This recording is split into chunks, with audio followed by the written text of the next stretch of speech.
Summer, 256 BC. Off the southern coast of Sicily, 680 warships carrying nearly 300,000 men converged in what the Greek historian Polybius, writing from records maintained by those who witnessed the battle, would document as the greatest naval engagement in ancient history.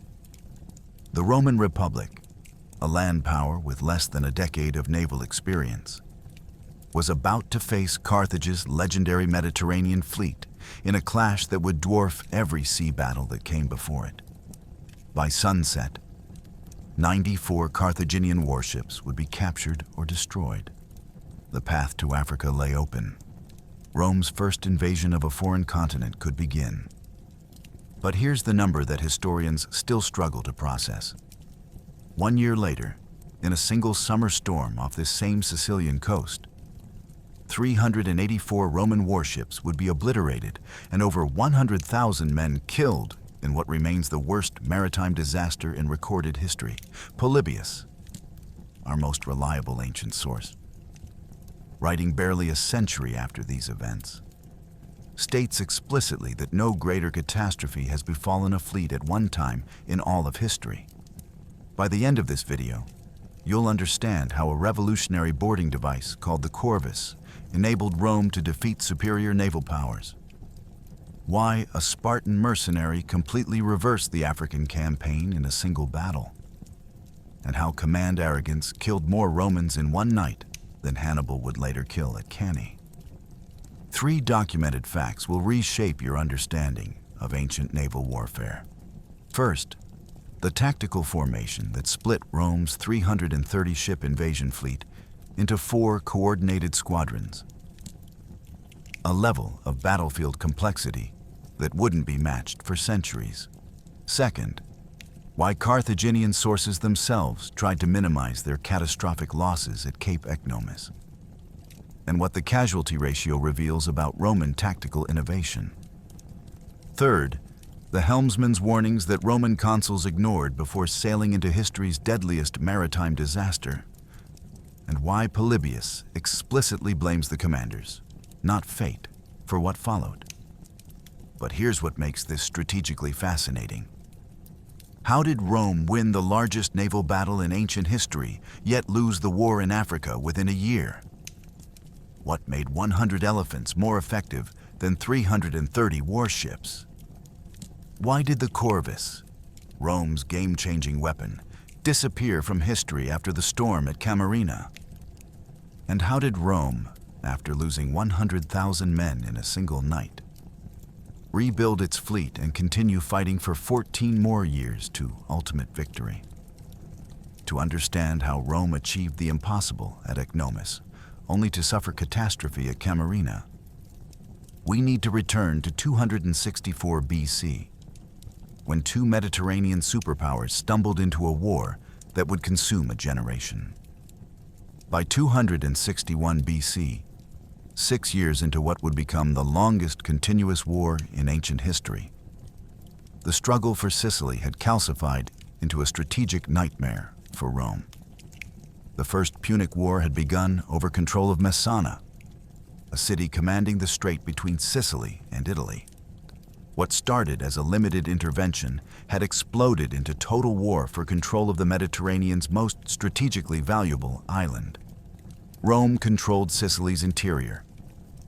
The victory at Agrigentum in 262 BC had demonstrated Roman legions' devastating effectiveness in open battle. Yet Carthage maintained its coastal fortresses through one critical advantage: naval supremacy. Ancient sources document the strategic deadlock that followed. Roman armies could win land battles, but couldn't force a decisive conclusion. Every time legions besieged a Carthaginian coastal stronghold, Punic warships arrived with reinforcements and supplies. The siege would drag on. Resources would bleed away. Eventually, Rome would withdraw to defend elsewhere. The Carthaginian strategy was one of calculated attrition. Military historians recognize this approach as classic Phoenician warfare.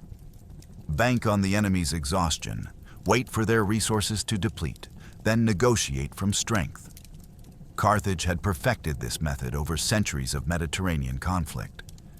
They didn't need to win every battle. They just needed Rome to exhaust itself trying to win the war.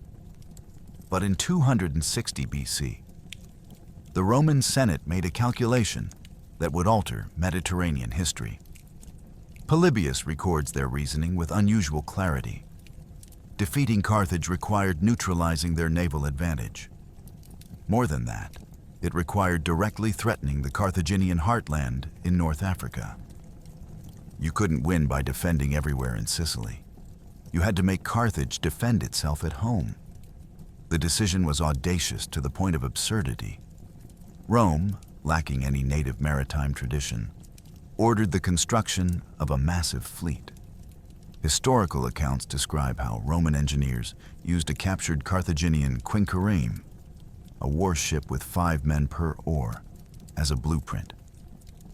In 60 days, they reportedly built 120 vessels. By 256 BC, that nascent navy had evolved into a force of 330 warships designed not for fluid naval maneuvering, but for the delivery of heavy infantry to enemy decks. Think about what this meant. Rome was attempting to challenge the Mediterranean's supreme naval power despite having essentially zero experience in sea warfare. Carthage traced its maritime heritage back 8 centuries to Phoenician colonists. Roman sailors were learning to row warships while Carthaginian crews had been doing it for generations. The mathematical improbability of success seemed absolute. Yet building ships was the easy part. Defeating sailors with centuries of Mediterranean mastery required something Rome had never attempted, transforming naval combat itself. What they created would revolutionize warfare at sea and, ultimately, contribute to one of history's greatest disasters. The device that would revolutionize naval warfare measured exactly 10.9 meters long by 1.2 meters wide. Polybius describes its construction in precise technical detail, unusual for an ancient historian more interested in strategy than engineering.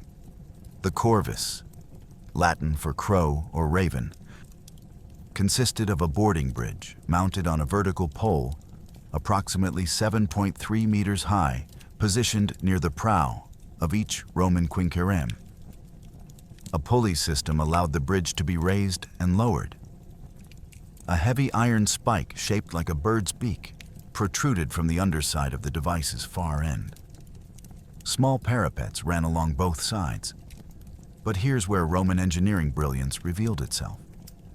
The corvus could swivel. When an enemy ship approached from any angle, the Romans would drop the bridge. The iron spike would pierce the enemy deck, locking the 2 vessels together with tremendous force. What had been a naval engagement became an infantry battle, exactly where Roman legionaries excelled and Carthaginian sailors struggled. Contemporary accounts from the Battle of Mylae in 260 BC document the corvus in action for the first time. Consul Gaius Duilius commanded approximately 130 Roman warships against a similar-sized Carthaginian fleet off northern Sicily. The Carthaginians, according to Polybius, were initially nonplussed, puzzled by the strange devices nodding from each Roman prow. They advanced confidently, expecting to employ their standard ramming tactics perfected over centuries. The engagement that followed shocked both sides. As Carthaginian ships closed to ram, the Romans dropped their corvuses. Spikes penetrated decks. Legionaries charged across the bridges 2 abreast, shields raised, swords drawn. Within minutes, the sea battle had transformed into dozens of simultaneous boarding actions. Polybius records that 50 Carthaginian ships were captured, including the flagship commanded by Hannibal Gisco. Rome's first major naval victory established a tactical revolution. You didn't need superior seamanship if you could turn every naval encounter into hand-to-hand combat. Each Roman quinquereme carried 120 marines compared to Carthage's 30 to 50. When ships locked together via the corvus, that numerical advantage became decisive. Carthaginian crews, lightly armored for speed and maneuverability, found themselves facing heavily armored Roman infantry, trained for exactly this kind of brutal melee. But the corvus concealed a fatal flaw. Modern naval historians estimate the device weighed approximately 1 metric ton. Calculated from Polybius's documented dimensions and the known weight of Mediterranean timber and iron in the period, that mass, positioned on the prow, fundamentally compromised ship stability. In calm seas, the corvus was devastating. In rough water, it became a massive lever arm that could drive a ship's nose into waves or increase rolling that led to capsizing. Roman ships already suffered from construction deficiencies. Built hastily by novice shipwrights, they used unseasoned timber that was heavier and more prone to warping than the carefully selected wood in Carthaginian vessels. The combination of green timber and top-heavy corvuses created ships that handled poorly even in moderate seas. In severe storms, they would prove catastrophically vulnerable. At Mylae, none of this mattered. The corvus had transformed Rome from a naval weakling into a power that could challenge Carthage at sea. Subsequent victories at Sulci in 257 BC confirmed the tactic's effectiveness. By 256 BC, 330 Roman warships carried the device. The corvus would prove unstoppable in battle. The Mediterranean itself would demand a different reckoning. Marcus Atilius Regulus commanded the Roman fleet from his hexareme flagship as 330 warships and thousands of transport vessels prepared to depart Ostia in the summer of 256 BC. The consul had already celebrated a triumph for his capture of Brundisium in 267 BC, his successful campaign against the Messapians 9 years earlier. Now he would attempt what no Roman commander had ever done: lead the invasion of a foreign continent. Regulus shared command with his colleague Lucius Manlius Vulso Longus. Both were career politicians from the Republic's aristocracy, men who had risen through military and civil service to reach the consulship. Historical records provide limited details about their personalities, but their actions would speak volumes. One would return to Rome in triumph. The other would die in Carthaginian captivity, his fate transformed by later Roman propaganda into legend. The fleet they commanded represented one of ancient history's most ambitious military operations. Polybius documents the composition with characteristic precision. 330 quinquiremes formed the core, each vessel approximately 40 meters long, requiring 300 rowers to power 5 vertical banks of oars. Each ship also carried 20 deck crew and officers, plus 120 Marines armed and armored for boarding actions. Military historians calculate the total: 99,000 rowers, 6,600 deck crew, 39,600 Marines, plus 26,000 to 40,000 invasion troops.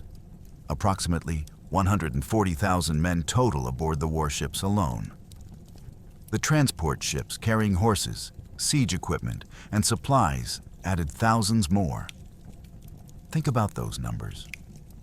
140,000 men packed into wooden ships, rowing in formation down Italy's western coast. If you positioned them shoulder to shoulder, the line would stretch nearly 15 kilometers. Their daily food consumption equaled a medium-sized Roman city. The logistical achievement of simply feeding this force while keeping it organized and battle-ready was extraordinary.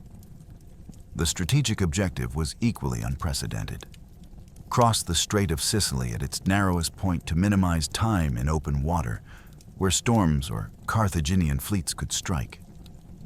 Land on the Carthaginian coast near modern Tunisia. Capture or threaten Carthage itself. Force a war-ending surrender. Break the Sicilian stalemate by making Carthage defend its own territory instead of raiding Roman possessions. Both consuls commanded from hexaremes, 6 banker warships larger than standard quinqueremes, designed as mobile command platforms.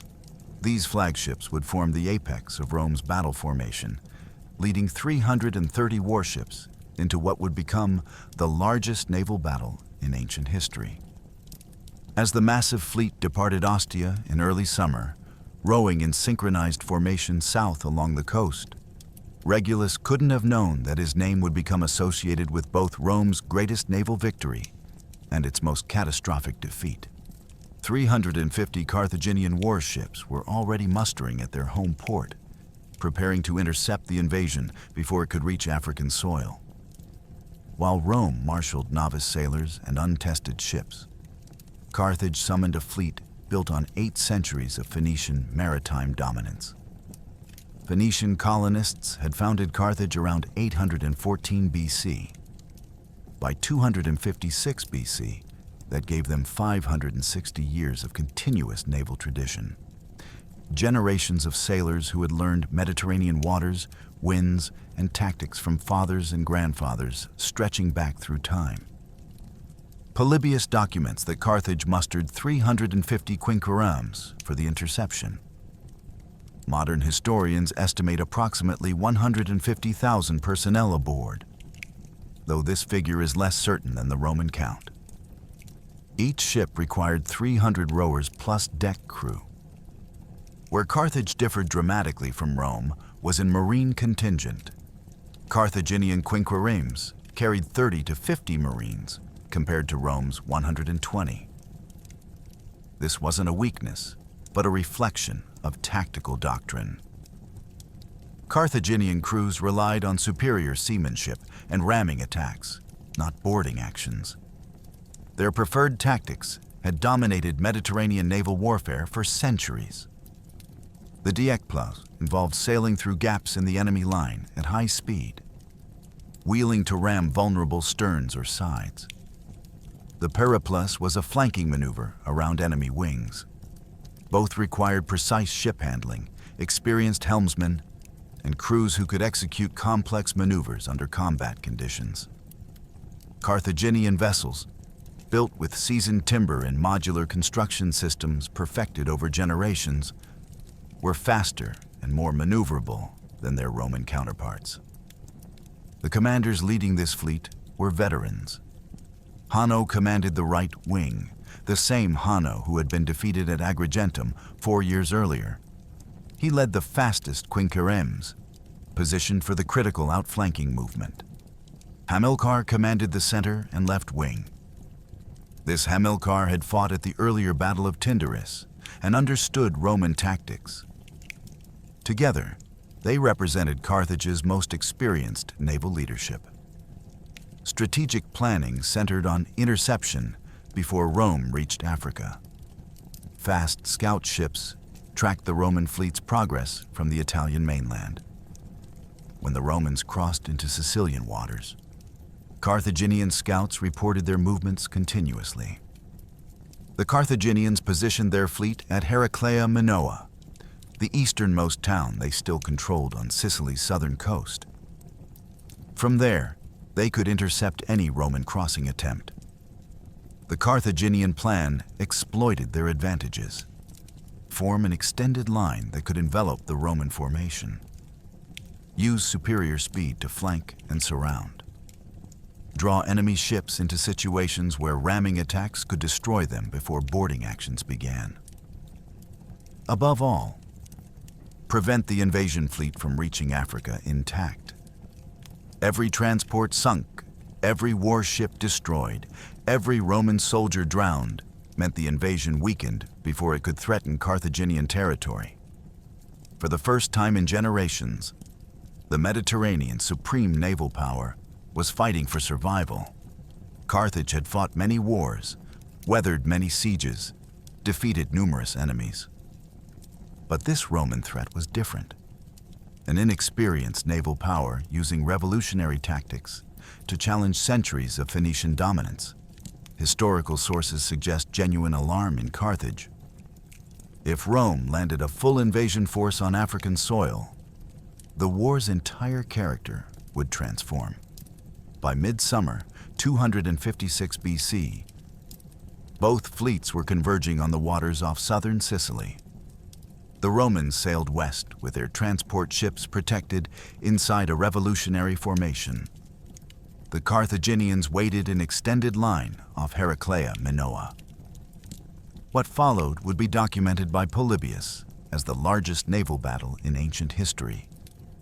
And it would hinge on tactical innovation that shouldn't have been possible for sailors who had been rowing warships for less than a decade. What the Carthaginian scouts reported from their vantage off Heraclea, Minoa defied every principle of ancient naval warfare. 330 Roman warships were advancing not in the traditional line abreast formation, but in a massive wedge with transport ships integrated into the center. The Romans were attempting coordinated maneuver on a scale that shouldn't have been possible for novice sailors. Polybius describes the formation with unusual precision, suggesting it impressed even observers writing a century later. The structure divided the fleet into 4 distinct squadrons, each with specific roles and positioning. Squadrons 1 and 2 formed the vanguard, the apex of the wedge pointing directly toward the enemy. Both consuls commanded from their hexareme flagships at the very point of this formation. Behind them, their best crews and most experienced marines arrayed in a triangle that would pierce through enemy resistance. Squadron 3 followed the vanguard. This squadron had the most crucial yet vulnerable task: towing the transport ships that carried horses, siege equipment, and supplies for the entire African invasion. If Squadron 3 failed, the invasion failed. The transports wallowed slowly through the water, making the entire formation's advance ponderous. But the wedge geometry protected them.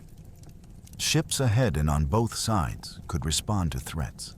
Squadron 4, called the Triarii after the veteran third-line infantry in Roman land tactics, formed the rearguard.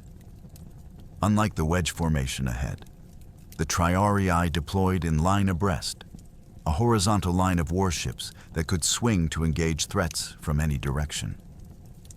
They were the fleet's reserve, ready to reinforce success or rescue disaster. The tactical purpose was sophisticated. Concentrate force at the apex to break through enemy formations. Protect vulnerable transports within the formation's body. Maintain mutual support so each squadron could aid the others. Ancient fleets rarely maintained such complex formations. The coordination required was extraordinary. Every ship had to row at precisely matched speeds. Signal systems using flags and horns from the consular flagships coordinated movements. One squadron pulling ahead or lagging behind would compromise the entire structure. When the Carthaginians saw this formation, they adapted their deployment.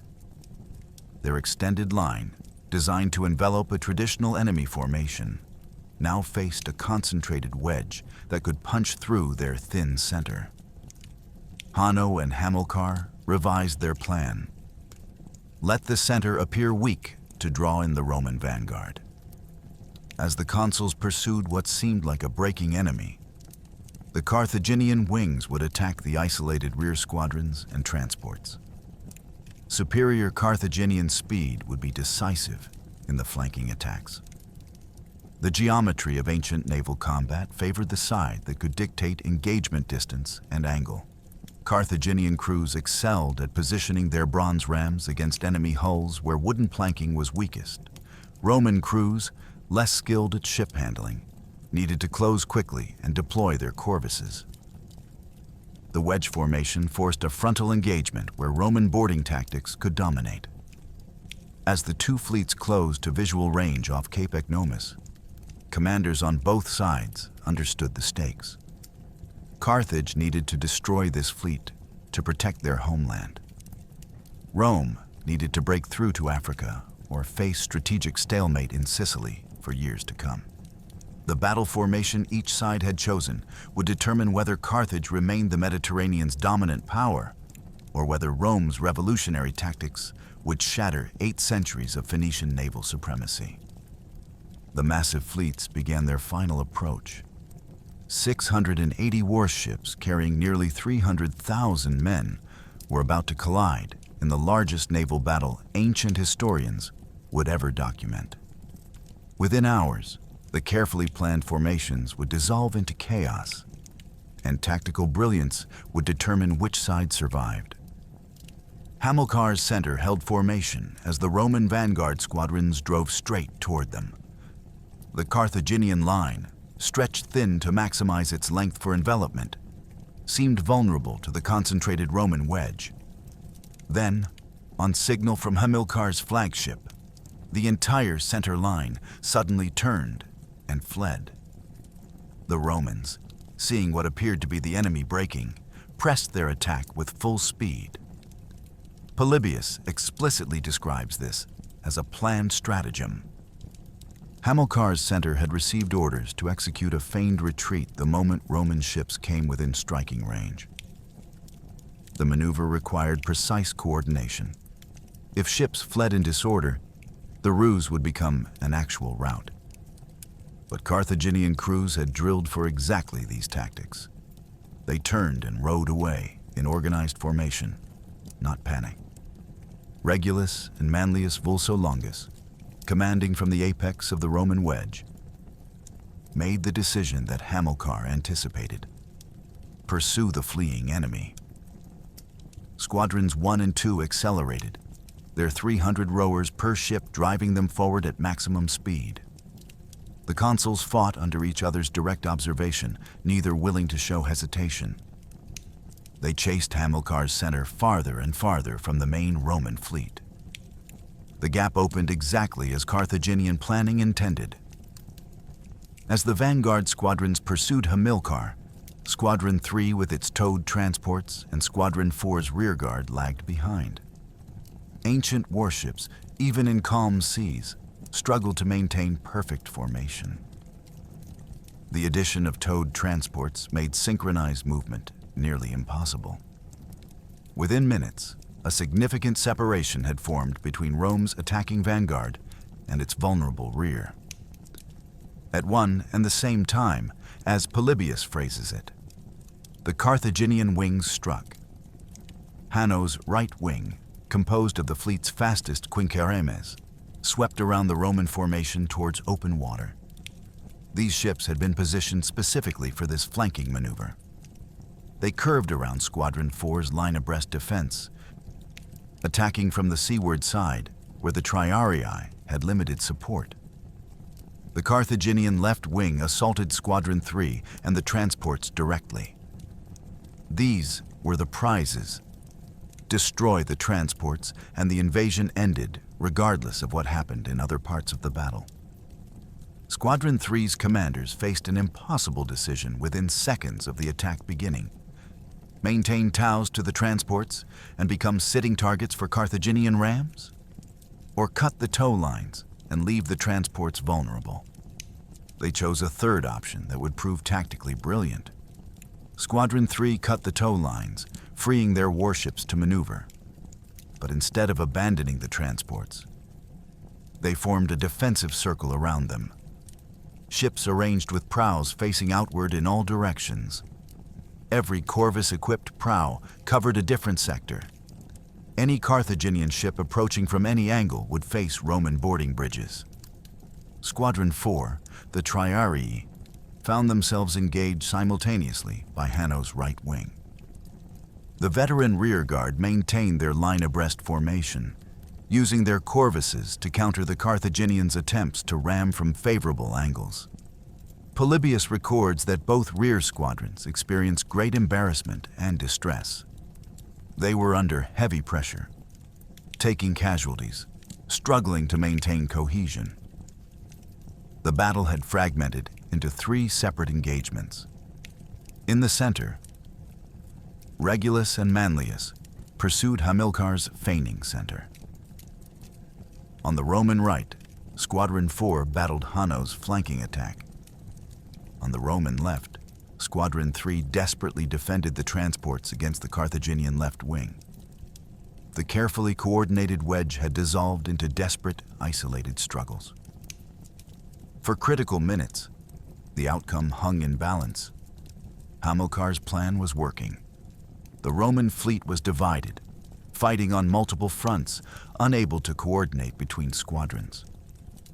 The Roman consuls, fully engaged with the center, had no immediate way to know that their transports and rearguard faced annihilation. Each Roman squadron was fighting alone. Once Hamilcar judged that the Roman vanguard had been drawn far enough from their supports, he gave the signal. The Carthaginian center, which had been executing its feigned retreat with such discipline, turned simultaneously.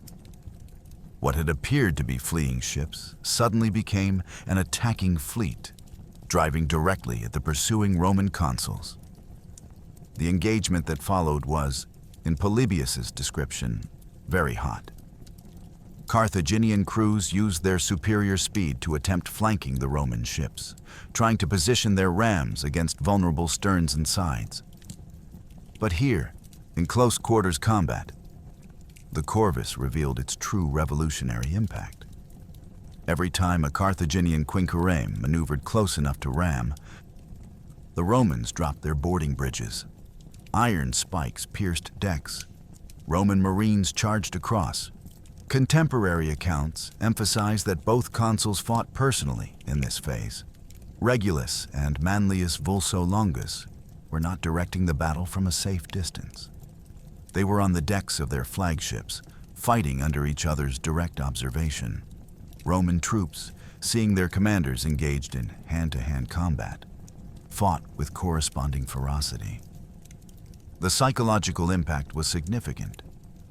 These were Romans fighting to impress their leaders, knowing that any display of cowardice would be witnessed by the men who could destroy or elevate their careers. The Carthaginians found themselves trapped in exactly the kind of combat their tactics were designed to avoid. Their plan had been to ambush an isolated enemy vanguard using superior ship handling. Instead, they faced a brutal boarding action where Roman heavy infantry dominated. Carthaginian crews, armed and armored for shipboard operations rather than sustained melee, couldn't match legionaries trained specifically for close quarters killing. Polybius notes that the Romans relied on their sheer strength when they closed with the enemy, grappling with the corvuses every ship that approached. The battle became a test of will and training rather than seamanship. Ship after Carthaginian ship was grappled, boarded, its crew killed or captured. Hamilcar's center, which had executed its feigned retreat so well, now found itself being systematically destroyed by the weapon it couldn't counter. The decisive moment came when the Carthaginian center finally broke. Historical sources don't specify exactly what triggered the collapse, whether it was mounting casualties, failing morale, or Hamilcar's calculation that continuing the fight risked losing his entire force. What matters is that the center withdrew or collapsed, breaking off the engagement. The ambush had failed. Regulus and Manlius now faced a critical command decision. Continue pursuing the beaten enemy and potentially destroy Hamilcar's entire squadron? Or abandon the chase and turn back to rescue their embattled rear squadrons? Many commanders throughout history have chosen the former. Keep attacking success, trust subordinates to handle problems elsewhere. The Roman consuls chose discipline over glory. They ordered squadrons 1 and 2 to cease pursuit and return to the main battle. The vanguard wheeled as one and raced back toward the sounds of combat behind them. That decision, prioritizing the rescue of endangered squadrons over exploiting success against a beaten enemy, would transform a fragmented battle into decisive Roman victory. Squadron 3 and 4 had held long enough. Relief was coming. But the Carthaginian wings, pressing their attacks on Rome's rear, were about to discover they had become the trapped. The Carthaginian wings had executed Hamilcar's plan with precision. They had isolated and attacked the Roman rear, putting Squadron 3 and 4 under tremendous pressure. But they had made one critical miscalculation: how quickly the Roman consuls could defeat the center and return. Now, as Squadrons 1 and 2 appeared on the horizon, racing back at full rowing speed, the tactical situation reversed catastrophically. Polybius documents what followed with characteristic precision. The returning consular squadrons fell upon the rear of the Carthaginian wings. Ships that had been focused on attacking Roman defensive positions suddenly found themselves under attack from behind.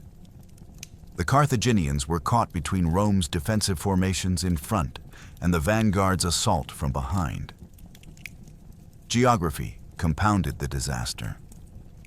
The Carthaginian wings, in pressing their attacks, had advanced close to the Sicilian shore. This positioning had seemed advantageous. It limited Roman escape routes. But when the consular squadrons returned, the shore became a trap. Carthaginian ships couldn't maneuver freely. They couldn't use their speed advantage to withdraw. They were caught in a three-sided kill zone. Squadrons 3 and 4 ahead, Squadrons 1 and 2 behind, the jagged Sicilian coast blocking retreat. The battle's character transformed from coordinated naval engagement to chaotic slaughter. Carthaginian crews found themselves boarded from multiple directions. Ships that tried to flee toward open water were intercepted by fresh Roman squadrons.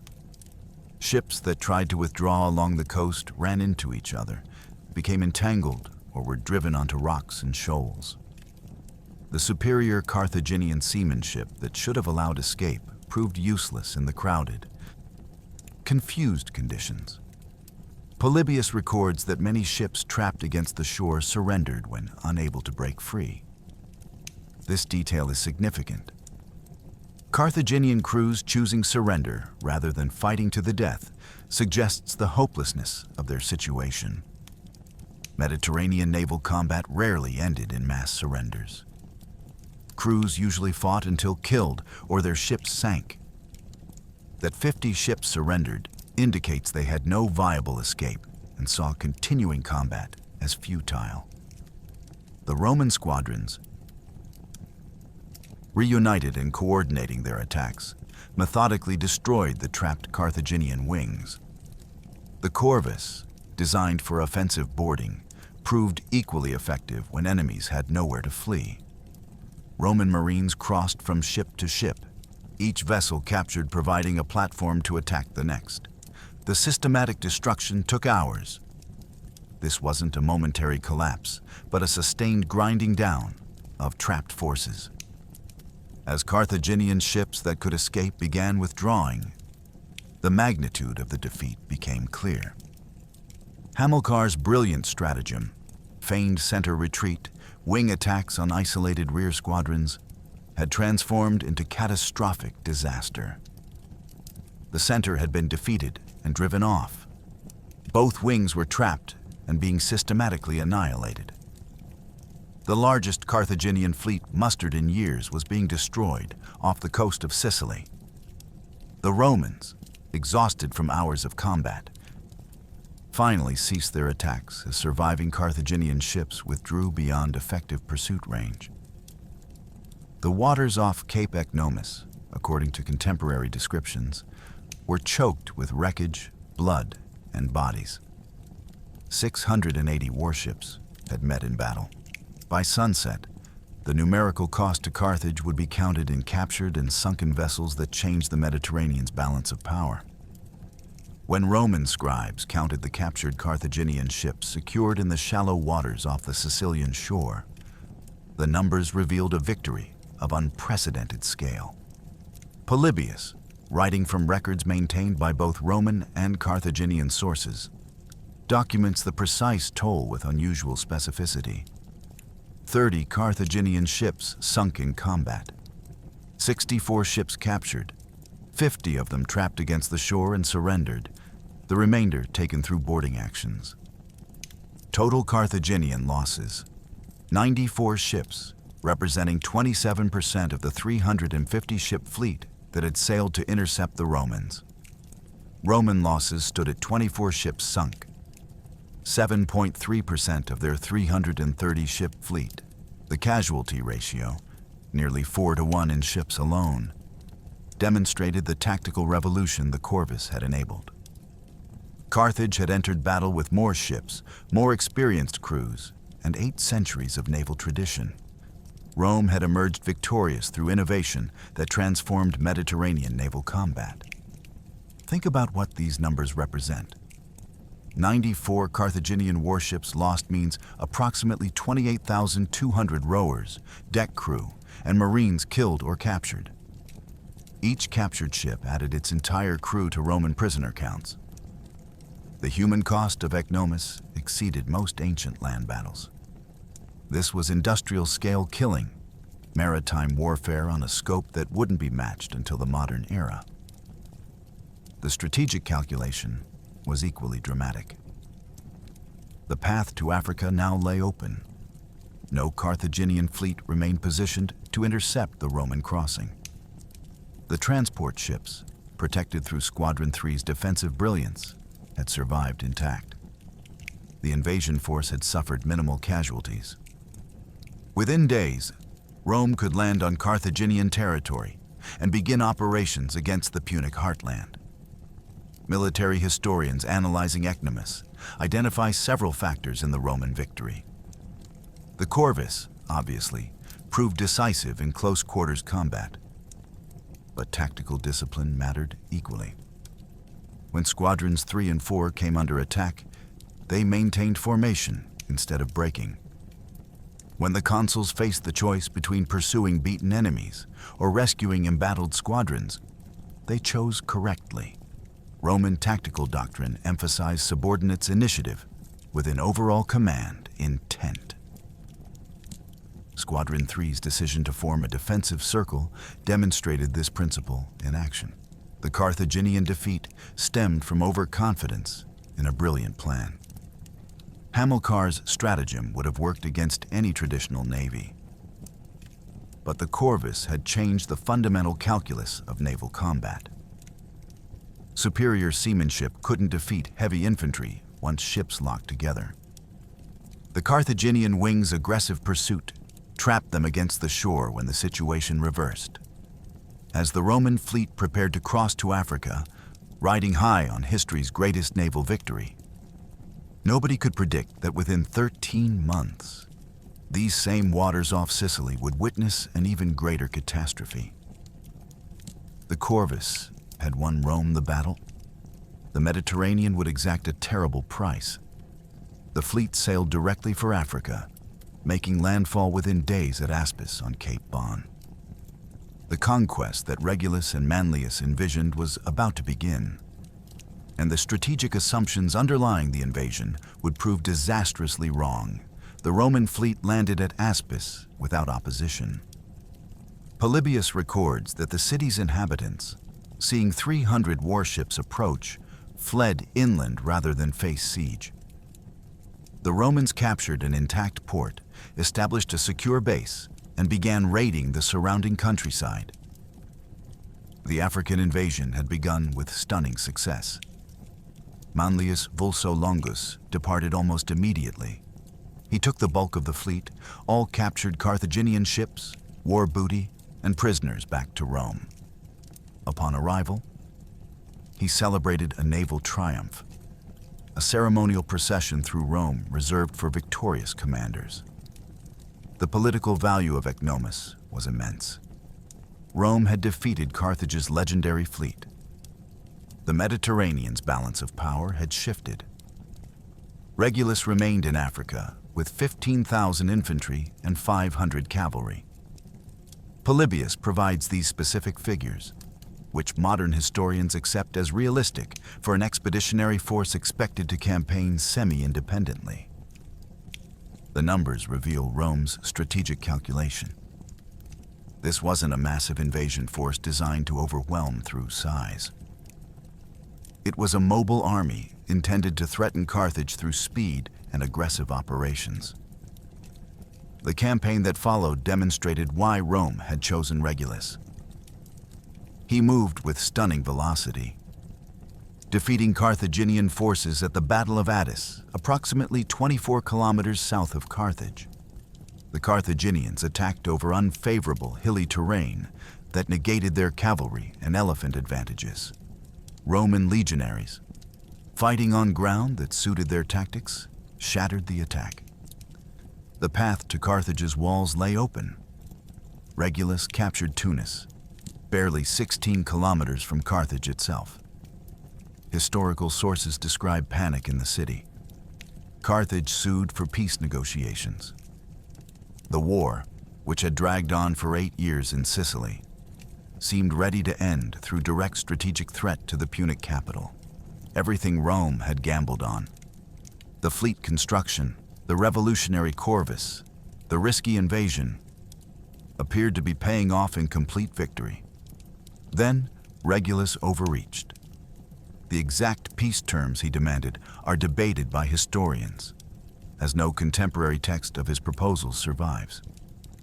Dio Cassius, writing centuries later, claims Regulus demanded complete surrender, Carthage vacating Sicily, Sardinia, and Corsica, paying massive indemnities, effectively becoming a Roman vassal state. Modern historians like Howard Scullard consider this description unreliable, suggesting Regulus more likely demanded Carthage evacuate Sicily entirely, which Carthage refused because it would mean abandoning their western Sicilian territories. Whatever the exact terms, their effect is documented. Carthage rejected them and chose to continue fighting. The city that had been ready to negotiate peace decided that Regulus's demands were so harsh that death in battle was preferable to the proposed terms. That decision would prove momentous. If Carthage had accepted peace in winter, 256 to 255 BC, the First Punic War would have ended. Instead, it would continue for 14 more years. Regulus wintered in Tunis with his 15,000 men. He had achieved remarkable success, landed unopposed, won a battle, captured a major city near the enemy capital, forced peace negotiations. But his harsh terms had transformed a potential decisive victory into continued war. And in spring 255 BC, Carthage would respond with a mercenary commander whose understanding of terrain and tactics would destroy Regulus's army in a single afternoon. Zanthipus arrived in Carthage as one of many mercenary soldiers hired to defend the city. Polybius identifies him as a Spartan, a veteran of Greece's famously disciplined military system. What distinguished Zanthipus was his tactical analysis. According to Polybius, Zanthipus recognized the fundamental error in Carthaginian defensive strategy. Carthage possessed significant military advantages: 4,000 cavalry compared to Regulus's 500, and 100 war elephants, massive animals that could shatter infantry formations through sheer terror and math. Yet Carthaginian forces had lost battle after battle to Roman legions. Zanthipus identified why. Carthage kept fighting on rough, hilly terrain where cavalry and elephants couldn't maneuver effectively. On such ground, Roman heavy infantry dominated. The solution was obvious once recognized. Fight on level plains where Carthaginian advantages could be deployed fully. Polybius credits Zanthipus with transforming Carthaginian citizen militia through intensive drilling. He professionalized their formations, improved their discipline, and prepared them for a set-piece battle on favorable terrain. In spring 255 BC, Zanthipus challenged Regulus on the plains near the Bagradas River, not far from Tunis. The force comparison was stark. Regulus commanded 15,000 infantry and 500 cavalry. Zanthipus led 12,000 infantry, 4,000 cavalry, and 100 war elephants. The Romans had numerical advantage in infantry. The Carthaginians had overwhelming cavalry superiority and elephants. Regulus made a critical tactical error. To counter the elephants, he deepened his maniple formation, concentrating more men in each unit's depth to prevent the elephants from breaking through. But deepening formations shortens frontage. The Roman line became compressed, unable to extend across the battlefield. The shortened front exposed Roman flanks to the superior Carthaginian cavalry. The battle unfolded with mechanical precision. The 100 elephants deployed in a single line at the Carthaginian vanguard. Behind them came the reformed phalanx, 4,000 cavalry positioned on both wings. When combat began, the Carthaginian cavalry immediately swept around the Roman flanks and destroyed Regulus's 500 horsemen. With the Roman cavalry eliminated, Carthaginian horse encircled the compressed Roman infantry. The elephants crashed into the Roman front ranks. Ancient war elephants were force multipliers through fear as much as physical impact. Soldiers who had never faced them would break and run. Those who held position found themselves trampled or tusked. The Roman front ranks tried to hold against the elephant charge while Carthaginian cavalry completed the encirclement. Behind the elephants came the Carthaginian phalanx, fresh and organized, hitting Roman units that had been disrupted by elephants and were fighting on all sides against cavalry attacks. The Roman formation collapsed. Polybius documents the catastrophe with stark numbers. 13,000 Romans killed. 2,000 escaped to Aspis. Of the 15,000 men who marched to battle, fewer than 15% survived. Marcus Atilius Regulus was captured. The victory was total and transformative. Zanthipus had identified Carthage's tactical mistakes, corrected them, and destroyed the Roman invasion army in a single afternoon. The African campaign, which had promised to end the war on Roman terms, had collapsed. Tunis was abandoned. The survivors holed up in Aspis, surrounded by hostile territory, waiting for relief that would require Rome to send another fleet. When news of the Tunis disaster reached Rome, the Senate's response was immediate. 255 BC's consuls, Servius Fulvius Paetinus Nobilior and Marcus Aemilius Paulus, were ordered to assemble a rescue fleet and evacuate the African survivors. Historical sources vary slightly on the fleet size. Polybius suggests 350 to 390 warships. Even taking the lower estimate, this represented a massive naval operation launched within months of receiving news of Regulus's defeat. The fleet departed for Africa in early summer. On the outward voyage, they captured the island of Corcyra, establishing a forward base. Then came the encounter that would boost Roman confidence even higher. The Battle of Cape Hermaeum, fought off Cape Bon north of Aspis. A Carthaginian fleet of 200 ships sailed to intercept the rescue operation. Carthage, despite the disaster at Ecnomus, had rebuilt substantial naval forces over the winter.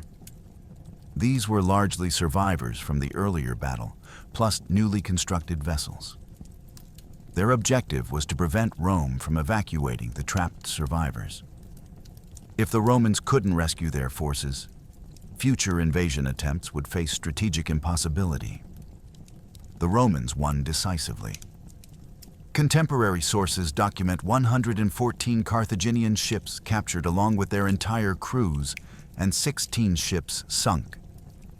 Roman losses, if any occurred, went unrecorded. Most historians assume casualties were minimal or non-existent. The victory added captured vessels to the Roman fleet, bringing total strength to over 500 warships. The strategic situation had reversed completely.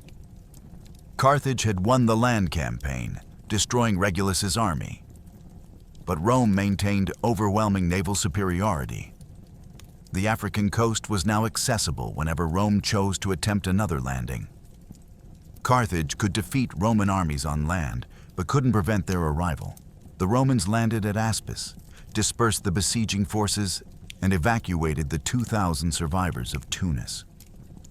They also conducted extensive raids on the surrounding African countryside, capturing thousands of prisoners and massive quantities of booty. When the fleet finally departed for the return voyage to Italy, it carried an enormous load: prisoners, plunder, rescued soldiers, and supplies. The fleet composition for the return journey was staggering: 464 warships, plus 300 transports. Approximately 764 vessels total. Polybius and modern historians calculate roughly 200,000 personnel aboard when counting rowers, marines, soldiers, prisoners, and deck crews. This was the largest fleet ever assembled in the Mediterranean to that point. The helmsman knew the danger. The return route required sailing along Sicily's coast. Two options existed: the northern route with safer harbors, or the southern route, which was shorter but exposed. The southern coast of Sicily, facing the Libyan Sea, offered few safe anchorages.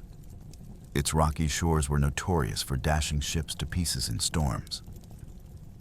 And the timing was wrong. They were sailing between the rising of Orion and the Dog Star, a period ancient mariners knew for sudden, violent storms. The helmsman warned the consuls repeatedly. Polybius states this explicitly. The pilots urged the commanders not to attempt the southern route. They explained the hazards, the exposure, the terrible risk. But the consuls overrode the warnings. They wanted to conduct additional raids on Carthaginian-held territories in southern Sicily. Political ambition and the desire for more booty outweighed nautical prudence. The fleet sailed the southern route.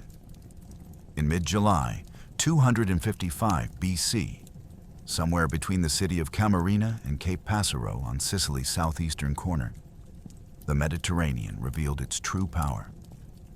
Polybius struggled for language adequate to describe what followed.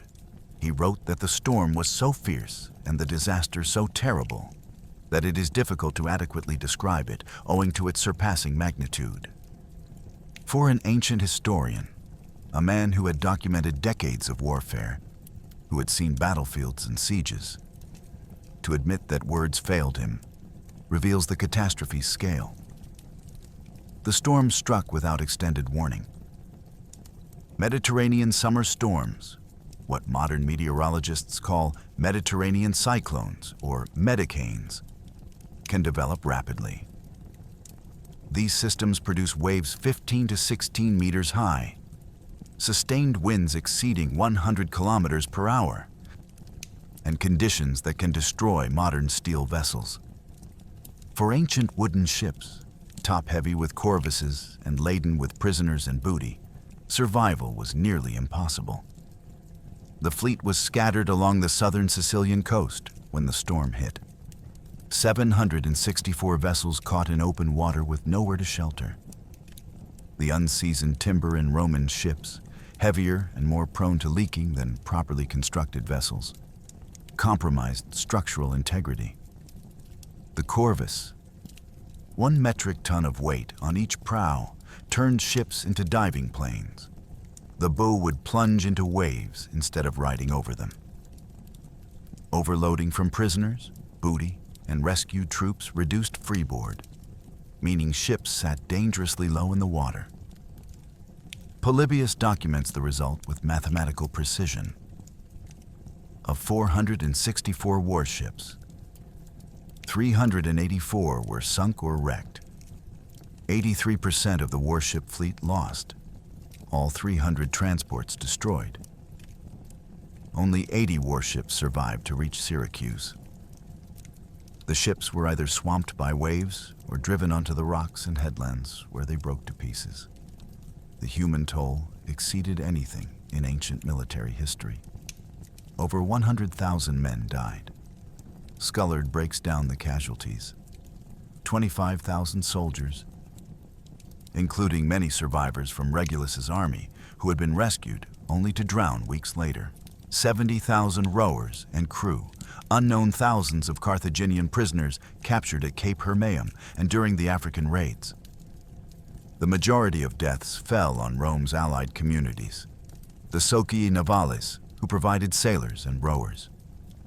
Contemporary descriptions report that the entire southern Sicilian coast was filled with corpses and wreckage for miles. Bodies washed ashore by the thousands. Ship timbers, broken oars, supplies, armor, weapons, everything from the greatest fleet ever assembled, scattered across beaches and rocks. Polybius wrote that no greater catastrophe had ever befallen a fleet at one time. He was right. No maritime disaster before or since, ancient or modern, has killed more people in a single event. The mathematics of the loss were staggering.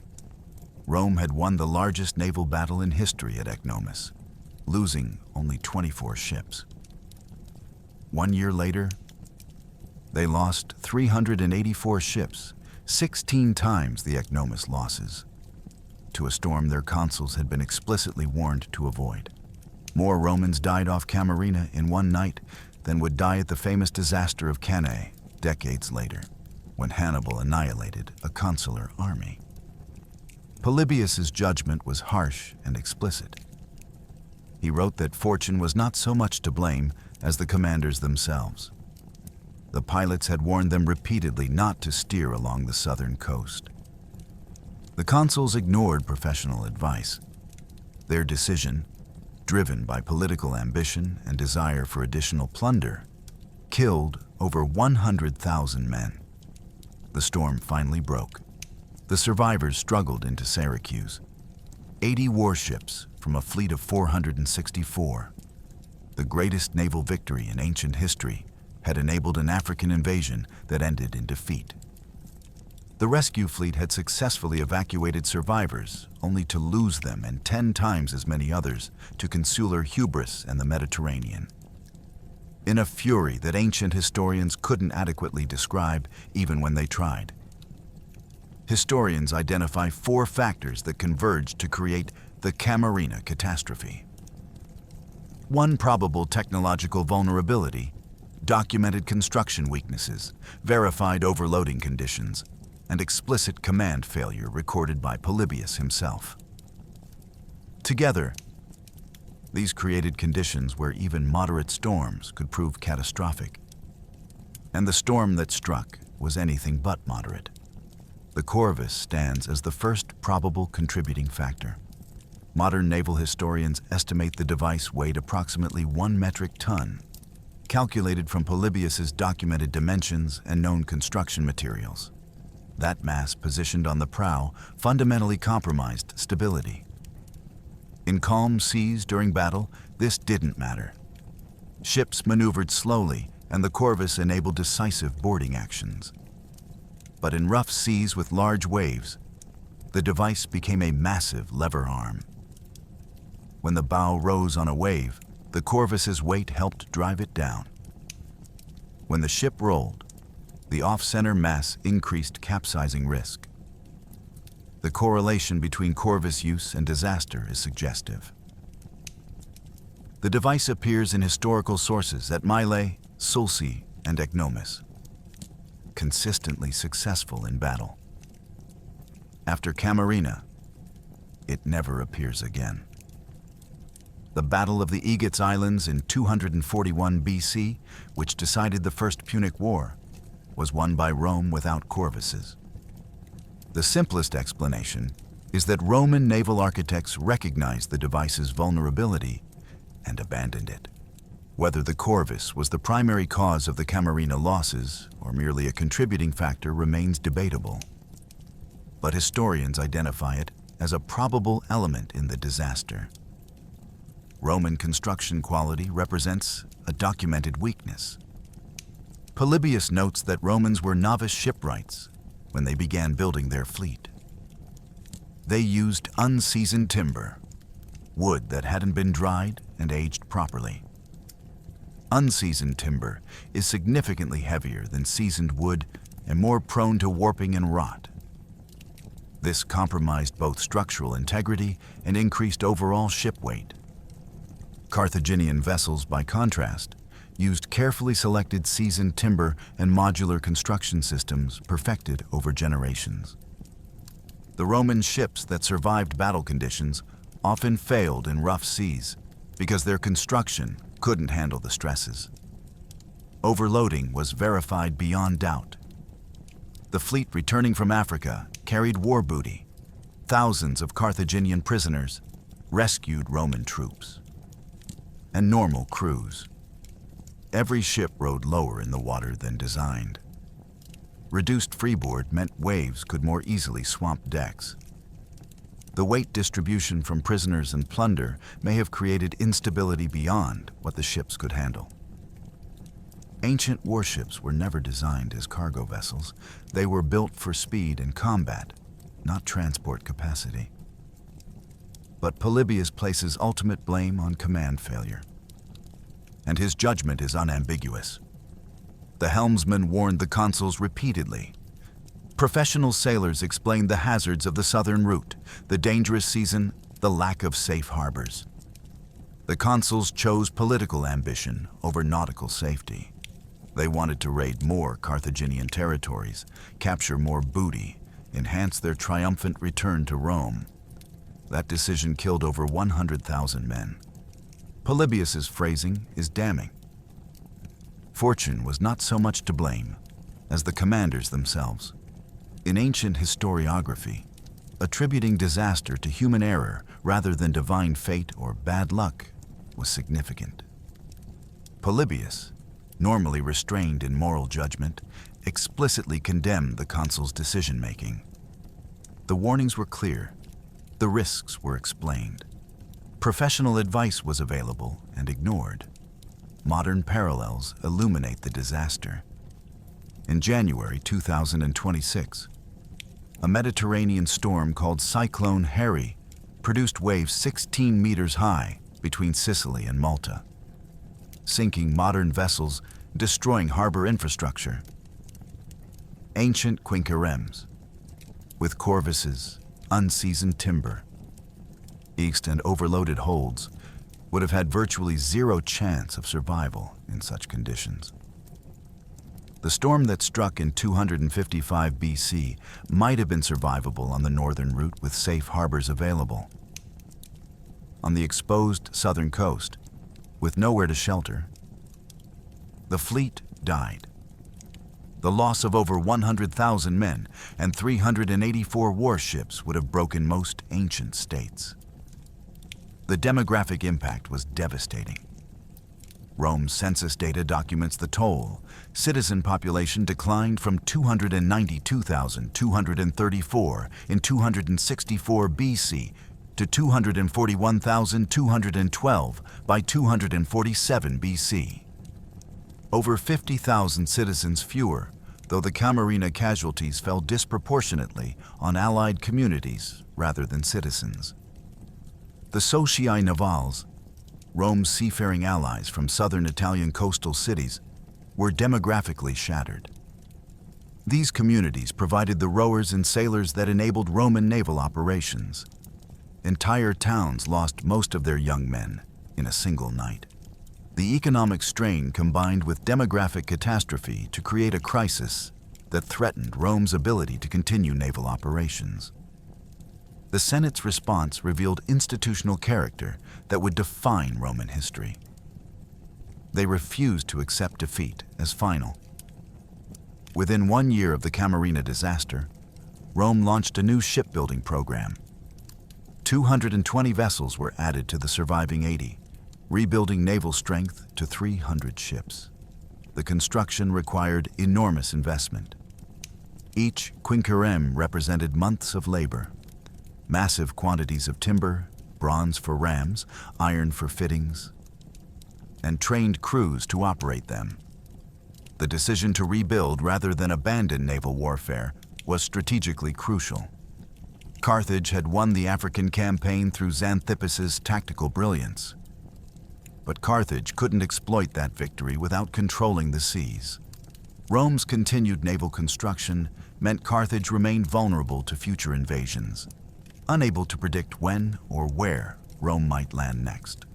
The war continued for 14 more years. The fighting devolved into grinding attrition in Sicily. Rome captured Panormus in 254 BC. Naval battles continued sporadically. Both sides lost additional fleets to storms. Rome lost 150 ships to weather in 253 BC, and their fleet was destroyed at the Battle of Drepana in 249 BC, followed by another storm disaster. By 247 BC, both powers were financially exhausted. The constant shipbuilding, the maintenance of armies in Sicily, the replacement of losses, it drained treasuries that had seemed inexhaustible at the war's beginning. Yet Rome kept building ships, kept training crews, kept maintaining pressure on Carthage. Modern historians recognize this persistence as Rome's decisive strategic advantage. Carthage fought brilliantly, but couldn't maintain the resource commitment indefinitely.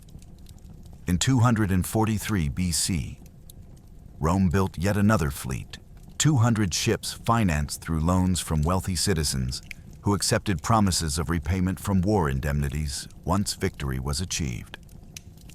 That fleet, commanded by Gaius Lutatius Catulus, won the decisive Battle of the Aegates Islands in 241 BC. Carthage, unable to relieve its garrisons in Sicily, sued for peace on Roman terms. The treaty that ended the First Punic War gave Rome control of Sicily, the Mediterranean's first Roman province. Carthage paid 3,200 talents of silver in reparations. The war that had begun over control of Messana ended with Rome as the Mediterranean's dominant naval power. The human cost was staggering. Conservative estimates suggest 50,000 Romans and allies died in combat during the 23-year war. But Camarina alone killed 100,000 in a single night. The persistence that won the war was built on the bodies of sailors who drowned off Sicily when their consuls ignored warnings. The chain of causation that led from Ecnomus to Camarina reveals warfare's cruel paradoxes. Rome won the largest naval battle in ancient history, demonstrating that tactical innovation could overcome centuries of naval tradition. That victory enabled the African invasion, the strategic masterstroke that should have ended the war. The invasion's initial success, capturing Aspis, winning at Attis, threatening Carthage, seemed to validate the entire strategy. But Regulus's harsh peace terms prolonged the war he should have ended. Carthage's decision to hire Zanthipus and continue fighting led directly to the Tunis catastrophe. The destruction of the invasion army required a rescue fleet. The rescue fleet's success at Cape Hermaeum added captured ships and encouraged confidence. That confidence, combined with consular ambition, led to the decision that killed over 100,000 men off Camarina. Each success contained the seeds of subsequent disaster. The corvus won Ecnomus, but contributed to vulnerability at Camarina. Concentrating forces for the invasion stripped defenses elsewhere. Winning at Cape Hermaeum loaded the fleet with prisoners and booty that compromised stability. Success bred confidence that bred risk-taking that bred catastrophe. Yet Rome's ultimate victory in 241 BC demonstrates that strategic persistence can overcome tactical defeats. Carthage won the African campaign, but lost the war. Rome suffered history's worst maritime disaster, but rebuilt and continued fighting. The side that could endure longer won, regardless of who won individual battles. Modern military analysts recognize Ecnomus and Camarina as case studies in strategic paradox. Ecnomus demonstrated that tactical innovation, the corvus turning naval battles into infantry combat, could revolutionize warfare.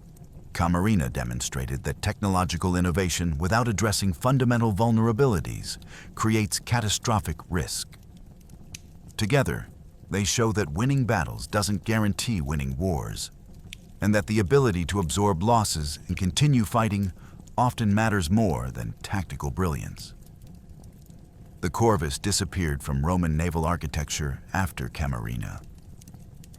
When Rome won at the Aegates Islands, they did so with improved seamanship rather than boarding tactics. The disaster forced Romans to actually become sailors rather than relying on a technological shortcut. That forced adaptation, painful as it was, produced a navy that could fight and win without the corvus's decisive advantage, but also without its fatal vulnerability. Marcus Attilius Regulus was captured at Tunis in spring 255 BC. Historical sources document his capture as part of the catastrophic defeat where 13,000 Romans died and only 2,000 escaped. From that point, the documented history and later Roman legend diverged dramatically. Later Roman tradition, first appearing in Gaius Sempronius Tuditanus's history written in 129 BC, 126 years after the events, claims Regulus was sent to Rome on parole to negotiate peace or prisoner exchange.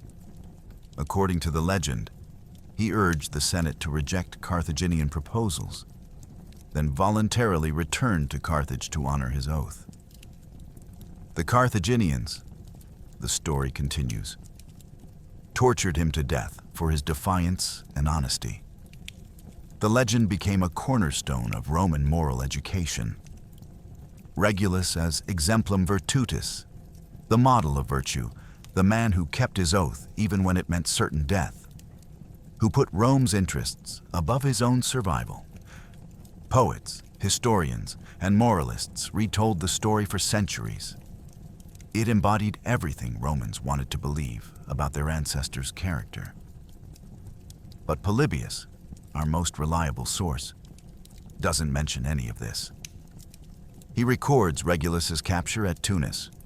He notes the defeat and its casualties. He then moves on to the rescue fleet and Camarina disaster. No parole, no embassy to Rome, no voluntary return, no torture.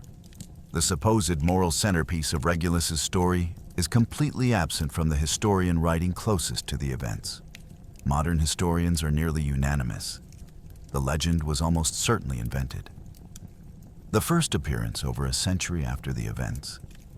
The absence from Polybius, despite his detailed coverage of the war. The suspiciously perfect moral narrative. All suggest later fabrication. Some scholars propose the legend was created to excuse Regulus's widow Marcia, who, according to Diodorus Siculus, tortured Carthaginian prisoners to death. Inventing a story where Carthage tortured Regulus justified reciprocal cruelty. The probable reality is unheroic. Regulus died in Carthaginian captivity, likely from neglect or starvation. Sometime in 255 or 254 BC. Captured commanders in ancient warfare often died in captivity, either killed immediately, held for ransom, or simply neglected until they died of disease or malnutrition. There was no dramatic defiance, no moral lesson, just a consul who made strategic and tactical errors that led to his army's destruction and his own capture.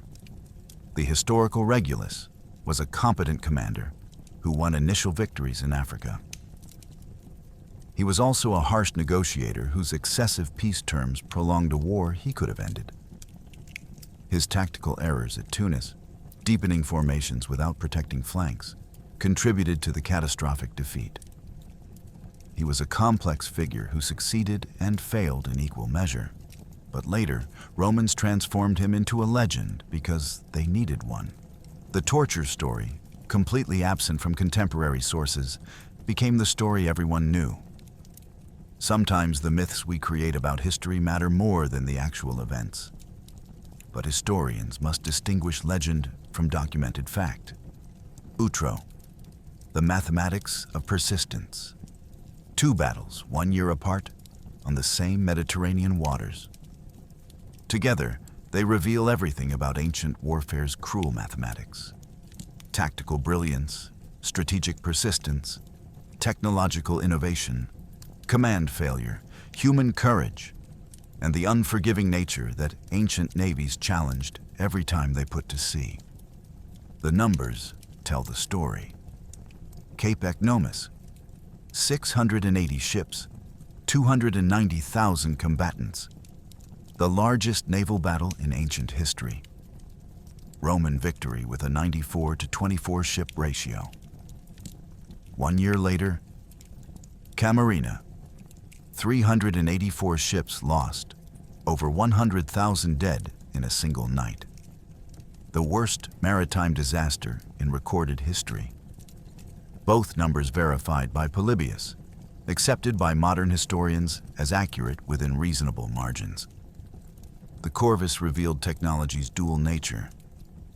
At Mylae and Ecnomus, it revolutionized naval warfare, allowing Rome to defeat Carthage's 8th century naval tradition through tactical innovation. But the same device that won battles contributed to the vulnerability that killed 100,000 at Camarina. The corvus disappeared from Roman architecture after 255 BC. Rome won final victory at the Aegates Islands in 241 BC through improved seamanship, not boarding tactics. The disaster forced adaptation that produced a sustainable navy rather than one dependent on a flawed innovation. Command decisions mattered as much as tactics. Regulus's harsh peace terms prolonged a war he could have ended, leading to Tunis and the need for rescue. His tactical errors, deepening formations without protecting flanks, enabled Zanthipus's victory. The consuls at Camarina ignored repeated helmsman warnings, choosing political ambition over nautical safety. Polybius's judgment was explicit. The commanders themselves, not fortune, bore responsibility. Leadership failure killed more Romans than Carthaginian swords. The strategic paradox defines these events. Winning the largest naval battle enabled an invasion that failed catastrophically. The rescue fleet's success led to overconfidence that bred disaster. Yet Rome's ultimate victory demonstrated that persistence overcomes tactical defeats. Carthage won in Africa, but lost the war. Rome suffered unprecedented disaster, but rebuilt and continued fighting. The side that could endure longer won, regardless of individual battles' outcomes. Why do historians still study these battles? Ecnomus demonstrated tactical coordination, complexity, unprecedented for the era. 4-squadron integration, combined arms protection of transports, coordinated response to fragmented battle. Camarina proves environment functions as a combatant, as deadly as any enemy. Together, they illuminate how command decisions create life or death consequences, and how institutional resilience enables ultimate victory despite catastrophic defeats. The human cost transcended statistics. Over 100,000 dead at Camarina, most of them Soci Navales, Italian allied rowers whose communities were demographically devastated. Southern Italian coastal towns lost entire generations of young men in a single night. Their names are lost to history. Only Polybius's numbers remain. Documentation of a catastrophe that ancient historians themselves struggled to describe adequately. The waters off southern Sicily claimed more Roman lives in one summer storm than Hannibal would later kill at Cannae. Polybius called it the worst catastrophe in history, and he wasn't exaggerating. But Rome built 220 new ships within a year and fought for 14 more years until Carthage surrendered. That combination, tactical innovation at Ecnomus, catastrophic disaster at Camarina, and institutional resilience that simply refused to accept defeat, forged the Roman Republic into the Mediterranean's dominant power. The corvus won a battle. The storm killed 100,000 men. And Rome's refusal to quit won a war. Sometimes the greatest victory, and the worst defeat, are separated by a single year, a few miles of coastline, and a leadership decision to ignore the warnings of those who know the sea.